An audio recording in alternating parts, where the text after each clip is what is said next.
ഇന്ന് നമ്മൾ വളരെ എളുപ്പത്തിൽ മസാലയാണ് ഉണ്ടാക്കുന്നത് കേട്ടോ. മസാലക്കറിയാണ് ഞാൻ വീട്ടിൽ സദ്യ ഉണ്ടാക്കുന്നതിൽ ഒഴിവാക്കാൻ പറ്റാത്തൊരു മസാലക്കറിയാണ് കേട്ടോ.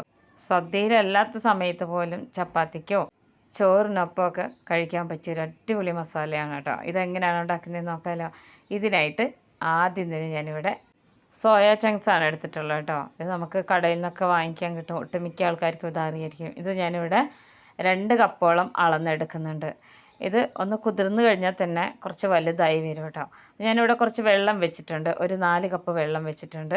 ഇതിലേക്ക് 1/2 സ്പൂണോളം ഉപ്പിട്ട് കൊടുക്കുക. നന്നായിട്ടൊന്ന് തിളച്ച് വന്നിട്ടുണ്ട് കേട്ടോ വെള്ളം. ഇതിലേക്കാണ് നമ്മൾ എടുത്തു വെച്ചിട്ടുള്ള സോയ ചങ്ക്സ് ഇട്ട് കൊടുക്കുന്നത്. ഇതിൻ്റെ തന്നെ ചെറുതും വലുതും എല്ലാം ഉണ്ട് കേട്ടോ. അപ്പോൾ ഈ ഒരു രീതിയിലുള്ളതാണ് ഇങ്ങനത്തെ മസാലയൊക്കെ ഉണ്ടാക്കാൻ വേണ്ടിയിട്ട് കുറച്ചുകൂടെ നല്ലത്. അപ്പോൾ ഇനി ഇത് 2 കപ്പ് ഇട്ട് കൊടുത്തതിന് ശേഷം ഒന്ന് ഇളക്കി കൊടുക്കുക. നന്നായിട്ടൊന്ന് ഇളക്കി ജസ്റ്റ് ഒന്ന് തിളച്ചതിന് ശേഷം നമ്മളിതിനെ ഒന്ന് അടച്ച് വയ്ക്കുകയാണ് ചെയ്യുന്നത് കേട്ടോ. ഇതിലേക്ക് ഇടുന്നത് തന്നെ അത് വെന്ത് വരും. ഒരുപാടൊന്നും നമ്മൾക്കിതിനെ തിളപ്പിച്ചെടുക്കേണ്ട കാര്യമില്ല. അപ്പോൾ ഒന്ന് ഹൈ ഫ്ലെയിമിലിട്ടാൽ ഇതുപോലെ ഒന്ന് തിളച്ച് വരും. പെട്ടെന്ന് തന്നെ ഓഫ് ചെയ്തിടണം. അടച്ച് വയ്ക്കുകയാണ്.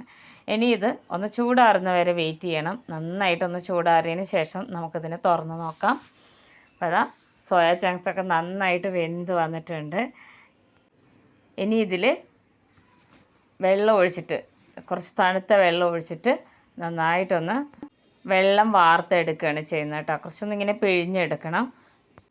അപ്പോൾ ആ തിളയ്ക്കുന്ന ചൂടൊന്ന് മാറിക്കഴിഞ്ഞാൽ മാത്രമേ നമുക്കിതൊന്ന് തുറന്ന് നോക്കാൻ പാടുള്ളൂ. ഇല്ലെങ്കിൽ ഇത് വിചാരിച്ച പോലെ വെന്ത് കിട്ടില്ല. ഇതിപ്പോൾ നല്ല സോഫ്റ്റായിട്ട് വന്നിട്ടുണ്ട് കേട്ടോ. ഇനി ഇതിനെ ഒരു അരിപ്പ പാത്രത്തിലേക്ക് മാറ്റിയതിന് ശേഷം തണുത്ത വെള്ളം ഒഴിച്ചാലും മതി. അപ്പോൾ ഇത്രയേ ഉള്ളൂ. ഇങ്ങനെയാണ് ഞാൻ ഈ മസാല ഉണ്ടാക്കാൻ വേണ്ടി സോയ ചങ്ക്സ് വേവിച്ചെടുക്കാറ് കേട്ടോ. അപ്പോൾ നോൺ വെജ് ഒന്നും ഇഷ്ടമില്ലാത്തവർക്ക് കഴിക്കാൻ പറ്റിയൊരു കിഡിലൻ മസാലയാണ് കേട്ടോ ഇത്. അപ്പോൾ ഇതുപോലെ ഒന്ന് പ്രസ് ചെയ്ത് കൊടുത്തു കഴിഞ്ഞാൽ ഇതിലുള്ള വെള്ളമൊക്കെ പോവും. വെള്ളം വാർത്തെടുത്തതിന് ശേഷം സാദാ വെള്ളത്തിലിട്ട് ഒന്നിങ്ങനെ പിഴിഞ്ഞെടുക്കുകയും ചെയ്യാം കേട്ടോ. ഇനി ഞാനിവിടെ പച്ചക്കറികൾ എടുത്തിട്ടുണ്ട്. 3 സവാള, ഒരു 4 പച്ചമുളക് കീറിയത്, 2 തക്കാളി, 1 ക്യാരറ്റ്, 1 ഉരുളക്കിഴങ്ങ്, 1 പിടി കറിവേപ്പില, ഇഞ്ചി വെളുത്തുള്ളി ചതച്ചെടുത്തത്. ഇത്രയാണ് എടുത്തിട്ടുള്ളത്. അപ്പോൾ സോയ ചങ്ക്സ് ഇതാ വെള്ളത്തിലൊക്കെ നന്നായി മുക്കിയെടുത്ത് പിഴിഞ്ഞെടുത്തപ്പോൾ ഇത്രയുണ്ട് കേട്ടോ. അപ്പോൾ ഇനി നമുക്ക് കറി ഉണ്ടാക്കാം. ഒരു കടായി ഞാൻ സ്റ്റൗവിൽ വെച്ചിട്ടുണ്ട്. ഇതിലേക്ക് 3 ടേബിൾ സ്പൂണോളം വെളിച്ചെണ്ണ ഒഴിച്ചു കൊടുക്കുകയാണ്. വെളിച്ചെണ്ണ ഒഴിച്ചു കൊടുത്തതിന് ശേഷം ആദ്യം തന്നെ ഇഞ്ചി വെളുത്തുള്ളി ചതച്ച് വെച്ചതാണ് കേട്ടോ. 1 കുടം വെളുത്തുള്ളി എടുത്തിട്ടുണ്ട്. ചെറിയ കഷ്ണം ഇഞ്ചി എടുത്തിട്ടുണ്ട്. ഇനി ഇതൊന്ന് മൂത്ത് വരുന്നവരെ ഇതിനെ ഒന്ന് നന്നായിട്ട് ഇളക്കി കൊടുക്കണം. നല്ല രുചിയാണ് കേട്ടോ. നമ്മൾ ഒരുപാട് വെജിറ്റബിളൊക്കെ വിളമ്പുന്നതിൻ്റെ ഇടയിൽ ഇങ്ങനൊരു മസാലക്കറി വളരെ നല്ലതാണ്.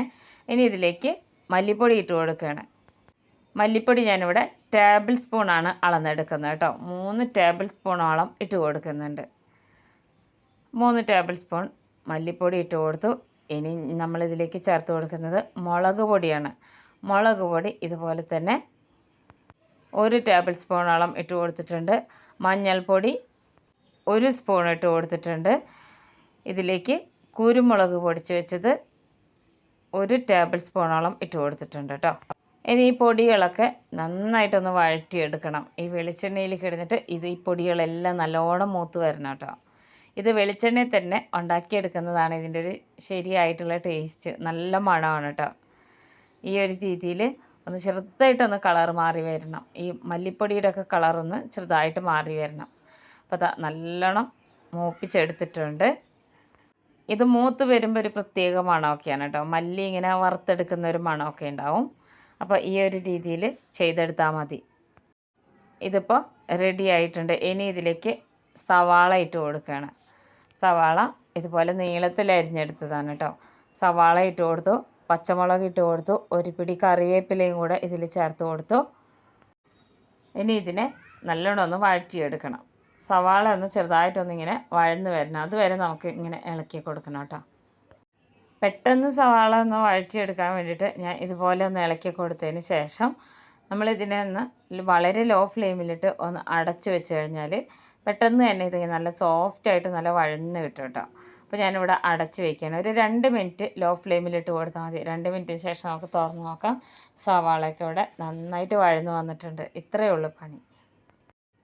അപ്പോൾ ജസ്റ്റ് ഇതുപോലെ ഒന്ന് മസാലയും ഈ സവാളയും എല്ലാം കൂടെ ഒന്ന് ഇളക്കി കൊടുത്തതിന് ശേഷം ഇനി ഇതിലേക്ക് നമ്മൾ എടുത്തു വെച്ചിട്ടുള്ള ഉരുളക്കിഴങ്ങ് കുറച്ച് വലുതാക്കിയിട്ടാണ് കട്ട് ചെയ്തെടുത്തിട്ടുള്ളത് കേട്ടോ. വലിയ ഉരുളക്കിഴങ്ങായിരുന്നു.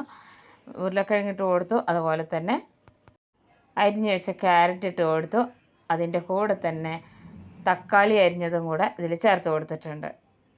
ഇനി ഇത് മൂന്നും കൂടി ഒന്ന് ഇതിൽ യോജിച്ച് വരുന്നവരെ ഒന്ന് വഴറ്റിയെടുക്കണം കേട്ടോ. ഇതുപോലെ ഒന്ന് ഇളക്കി കൊടുത്തതിന് ശേഷം ഇതിലേക്ക് നമ്മൾ ഉപ്പ് ചേർത്ത് കൊടുക്കണം കേട്ടോ. 1 സ്പൂണോളം ഉപ്പിട്ട് കൊടുക്കണം. ഉപ്പും കൂടെ ചേർത്ത് ഇതുപോലെ ഒന്ന് ഇളക്കി യോജിപ്പിച്ചെടുക്കണം. അപ്പോൾ ഈ മസാലയിൽ ഇടുന്നത് തന്നെ ഈ ഒരു ക്യാരറ്റും ഉരുളക്കിഴങ്ങും ഒന്ന് വെന്ത് വരണം. അപ്പോൾ അതിനായിട്ട് ഞാനിവിടെ 1/2 കപ്പ് വെള്ളം ഒഴിച്ച് കൊടുക്കുകയാണ് കേട്ടോ. 1/2 കപ്പോളം വെള്ളമാണ്. അപ്പോൾ ഇതിൽ തന്നെ ഈ ഒരു ഉരുളക്കിഴങ്ങും ക്യാരറ്റൊക്കെ നന്നായിട്ട് വെന്ത് വരും. അപ്പോൾ ഈ ഒരു രീതിയിൽ ഒന്ന് അടച്ച് വെച്ച് ഒരു 3 മിനിറ്റ് നമുക്ക് വെയിറ്റ് ചെയ്യാം കേട്ടോ. അപ്പോൾ 3 മിനിറ്റിന് ശേഷം നമുക്ക് നോക്കാം. നല്ലോണം എണ്ണയൊക്കെ തെളിഞ്ഞ് വന്നിട്ടുണ്ട്, വെളിച്ചെണ്ണയൊക്കെ തെളിഞ്ഞ് വന്നിട്ടുണ്ട്. ഈ ഒരു സമയത്ത് നമുക്ക് നമ്മൾ വേവിച്ച് മാറ്റി വെച്ചിട്ടുണ്ടായിരുന്ന സോയ ചങ്ക്സ് ഇട്ട് കൊടുക്കാം. മുഴുവനായിട്ടും ഇട്ട് കൊടുത്തതിന് ശേഷം ഇനി ഇതിലേക്ക് കുറച്ചുകൂടെ മസാലകൾ ചേർത്ത് കൊടുക്കാനുണ്ട്. ഇതിനായിട്ട് ഞാനിവിടെ പെരുംജീരകം പൊടിച്ച് വെച്ചതാണ് കേട്ടോ. അത് 2 സ്പൂണോളം ഇട്ട് കൊടുക്കുന്നുണ്ട്. പെരുംജീരകമാണ് കുറച്ച് കൂടുതൽ ഇട്ട് കൊടുക്കേണ്ടത്. അപ്പോൾ 2 സ്പൂൺ ഇട്ട് കൊടുത്തു. ഇനി ഇതിലേക്ക് ഗരം മസാല, പട്ട, ഗ്രാമ്പു, ഏലക്ക പൊടിച്ചെടുത്തത് 1 സ്പൂണ് അതും കൂടെ ചേർത്ത് കൊടുത്തിട്ടുണ്ട്. ഇത്രയാണ് ഇതിൽ ചേർത്തിരിക്കുന്ന മസാല. ഇനി ഇതിനെ നന്നായിട്ടൊന്ന് ഇളക്കിയെടുക്കണം. ഈ സോയ ചങ്ക്സിന് അത്ര വലിയ വേഗമൊന്നും ഇനിയില്ല കേട്ടോ. നമ്മൾ നല്ല തിളച്ച വെള്ളത്തിലിട്ടാണ് എടുത്തിട്ടുള്ളത്. നല്ലോണം എല്ലാം കൂടെ ഇതുപോലെ ഒന്ന് യോജിപ്പിച്ചെടുക്കണം കേട്ടോ. ഈ സോയ ചങ്ക്സിൻ്റെ ഉള്ളിലൊക്കെ ഈ മസാല നന്നായിട്ടൊന്ന് പിടിച്ച് വരാൻ വേണ്ടിയിട്ടാണ് ഈ ഒരു രീതിയിൽ തന്നെ ഇളക്കി നന്നായിട്ട് യോജിപ്പിച്ച് കൊടുക്കുന്നത്. നല്ലോണം ഒന്ന് യോജിപ്പിച്ചതിന് ശേഷം നമുക്കിതിനെ വീണ്ടും ഒരു 2 മിനിറ്റ് ഒന്ന് വളരെ ലോ ഫ്ലെയിമിലിട്ട് ഒന്ന് അടച്ച് വയ്ക്കാം. സോയ ചങ്ക്സ് ഇങ്ങനെ കുറച്ച് വലുതായതുകൊണ്ട് തന്നെ ഇതിൽ മസാല ഉള്ളിലൊക്കെ പിടിക്കാൻ കുറച്ച് സമയമെടുക്കും. അപ്പോൾ ഒരു 2 മിനിറ്റ് ഇതുപോലെ ഒന്ന് അടച്ച് വെച്ച് കഴിഞ്ഞാൽ നന്നായിട്ട് മസാലയൊക്കെ ഒന്ന് പിടിക്കുകയും ചെയ്യും. കുറച്ചും കൂടെ ഇതിലുള്ള വെള്ളമൊക്കെ ഒന്ന് വറ്റുകയും ചെയ്യും കേട്ടോ. വളരെ ലോ ഫ്ലെയിമിലിട്ടാൽ മതി. അപ്പോൾ അതാ നമ്മൾ സോയ കൊണ്ടുള്ള മസാല ഇവിടെ റെഡി ആയിട്ടുണ്ട്. അപ്പോൾ നന്നായിട്ട് മസാലയൊക്കെ പിടിച്ച് വന്നിട്ടുണ്ട് കേട്ടോ. ഇനി ഇതിനെ ഒന്ന് നന്നായിട്ട് ഇളക്കിയെടുക്കാം. ഇത്രയേ ഉള്ളൂ പണി. നമ്മളെ രുചികരമായിട്ടുള്ള സോയ മസാല ഇവിടെ റെഡി ആയിക്കൊണ്ടിരിക്കുകയാണ് കേട്ടോ. അപ്പോൾ ഇത് ഇങ്ങനെ തന്നെ നന്നായിട്ട് ഡ്രൈ ആക്കിയിട്ട് എടുത്താലും നല്ല ടേസ്റ്റ് ആയിരിക്കും. നമ്മൾക്കിപ്പോൾ മസാലയാണ് വേണ്ടത്. അപ്പോൾ ഇതിവിടെ റെഡി ആയിട്ടുണ്ട്. ഇനി നമുക്ക് സ്റ്റൗ ഓഫ് ചെയ്ത് വയ്ക്കാം കേട്ടോ. ഒന്ന് ചൂടാറി വന്ന ശേഷം ഇതെങ്ങനെ ഉണ്ടാവും നോക്കാമല്ലോ. അപ്പോൾ ഞാനിത് ഇറക്കി വെച്ചിട്ട് കുറച്ച് നേരമായി. അപ്പോൾ കുറച്ചും കൂടി ഡ്രൈ ആയിട്ടുണ്ട് കേട്ടോ. അപ്പോൾ ഇത് ചൂടാറി കഴിഞ്ഞാൽ ഇങ്ങനെയാണ്. അപ്പോൾ എല്ലാവരും ഉണ്ടാക്കി നോക്കണം. വളരെ ടേസ്റ്റി ആയിട്ടുള്ള ഒരു ഐറ്റമാണ് കേട്ടോ. വെജിറ്റേറിയൻസിനൊക്കെ നല്ല ഇഷ്ടമാവും. അപ്പോൾ ഇത് എല്ലാവരും ഉണ്ടാക്കി നോക്കണം കേട്ടോ. ഒരുപാട് വെജിറ്റേറിയൻ ഐറ്റം ഉണ്ടാക്കുമ്പോൾ അതിൻ്റെ ഇടയിലൊരു മസാല ഇതുപോലെ ഉണ്ടാക്കി കഴിഞ്ഞാൽ എല്ലാവർക്കും ഇഷ്ടമാവും. അപ്പോൾ ഇതുപോലുള്ള ഈസി റെസിപ്പീസുമായിട്ട് അടുത്ത വീഡിയോയിൽ